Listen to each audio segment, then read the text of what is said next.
Ford Raptor 2019. Nakailaw ang check engine at low power.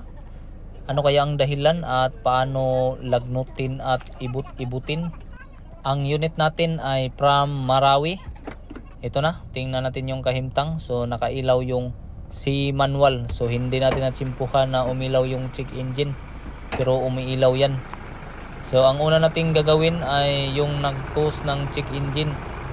So ito yung tatanggalin natin, itong map sensor, mass airflow. So yan. Tapos ito pa, bali dalawang sensor yung lalagnutin natin para sa check engine. Itong map sensor, map MAP. So manifold absolute pressure sensor. So bali dalawa para sa okay na check engine. So ngayon naman yung low power naman yung titirahin natin. So bali dito sa low power naman ay itong dalawa, yan yung actuator na yan para sa turbo natin. Yung dalawa yung papalitan natin. So isang turbo lang naman yung naka-alarm, yung B lang, pero palitan natin lahat para sigurado. So dito tayo nagsimula. Bakit natin papalitan to? So kitang kita to sa bulang kristal natin, nag-correlation siya.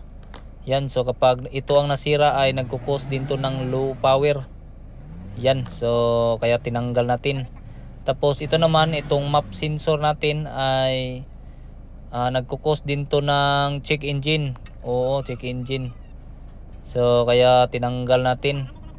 So same lang naman sila na nagkukos ng low power, pero yun, basta kayo nang bahala umintindi dyan. Ito tinanggal na natin. Tapos ito naman, bakit tayo magpapalit dito? Sira yung isang actuator, so isa lang. Ang kanyang problema naman kapag ito yung nasira, gaya nito ngayon, ay kapag binirit natin, pinatakbo ng 100 kph, so biglang umiilaw yung C manual at maglulu power na, pero umaabot naman ng 100 yung takbo, mga 100 kph, pero hindi siya kayang lumagpas. So ngayon ay punta tayo sa auto parts natin dito sa Mats Mechanic Auto Parts. Pasok, Matski, tirahe dia. Sa tong order ba? Nabot ha? Yun, so kita nyo naman na meron na tayong auto parts at kumpletong-kumpleto pa. Kita nyo naman yung mga sensor natin na kumpleto talaga. Good job, good job. So may tumutunog pa kapag pinindot yung doorbell. So ngayon ay kumpleto na yung parts natin, kaya balik na tayo dito. Kailangan na nating ipaslak-paslak tong mga parts natin at nang magkaalaman. Yan, so inuna natin yung pinaka daling ikabit. So ganun lang, gamitan lang ng tuyok-tuyok ng maraming bisis.